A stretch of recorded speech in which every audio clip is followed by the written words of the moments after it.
25 independence बुमा सालरगै Bharat हाकतनि जत हास्ते गोनांनि न आजादी का अमृत महोत्सव आगस्टनि पुलेनि सिमिनो चेंजारि तंगो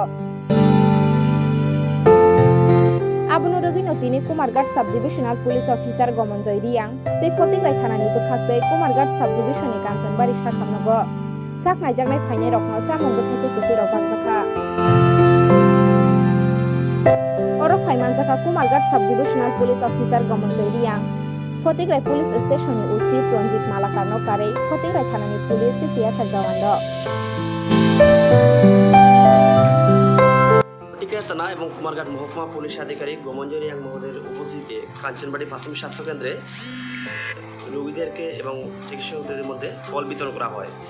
তো কি বলবেন ম্যাডাম আপনার কাঞ্চনবাড়ি হাসপাতালের পক্ষ থেকে এই উদ্যোগ দেখে? এটা খুবই প্রশংসনীয় এবং আমরা সবসময় যে আমাদের পুলিশের সাহায্য পেয়েছি সব কিছুতে আমরা চাই সবসময় যেন এই জিনিসটা বজায় থাকে এবং আমাদের উদ্দেশ্য যেন আমাদের এই সার্ভিস ওনাদের সাথে মিলেমিশে আমরা যেন সাকসেসফুল করতে পারি এটাই বলবো। তো এই প্রয়াস থেকে ম্যাডাম আপনারা কতটুকু খুশি ম্যাডাম? আমরা খুব খুশি এবং সবসময় ওনাদের আমরা আমাদের পাশে পাই মানে সবসময় পাশে পাই এবং সব কিছুতে আমরা ওনাদের হেল্প পাচ্ছি। তো এই জিনিসটা যেন থাকে এবং ফিউচারে থাকে এবং সবসময় যাতে মিলেমিশে আমরা এই প্রত্যেকটা কাজ করতে পারি পাশে থেকে এবং সমাজের জন্য আমরা কিছুটা করতে পারি সেটাই চাই এবং সেটাই যেন হয়। ম্যাডাম আপনার পরিচয়টা ম্যাডাম? আমার নাম doctor Sohini Debnath, incharge of Kanchanbari PSC. ধন্যবাদ।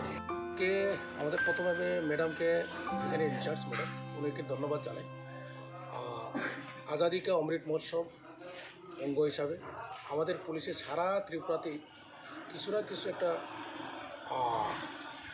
চলতেছে আমাদের সেলিব্রেশন। 75তম বিশেষ করে 76তম এটা কিন্তু 75 বছর পূর্তি আমাদের যে স্বাধীনতা এই স্বাধীনতার উপলক্ষে আমাদের ত্রিপুরা রাষ্ট্র সঙ্গে আমরাও পুলিশ ডিপার্টমেন্ট বিভিন্ন জায়গাতে বিভিন্ন কর্মসূচি হাতে নিয়েছি। বিগত দিনে আমরা করেছি। আজকে এখানে আমাদের হসপিটালে কিছুটা ফল বিতরণ আমরা করব। যারা রোগী আছেন এবং আমাদের যারা ম্যাডামরা আছেন তাদেরকেও আমরা আমাদের পক্ষ থেকে ধন্যবাদ এবং জানাবো, যেহেতু ওনারা আমাদেরকে স্পেস করে দিয়েছে। আজকে আমরা ফল বিতরণের জন্য আমাদের ফটিগ্রাই থানার উদ্যোগে আর কি কাঞ্চনবাড়ি প্রাথমিক প্রাথমিক হসপিটাল ফটিগ্রাই থানার উদ্যোগে এই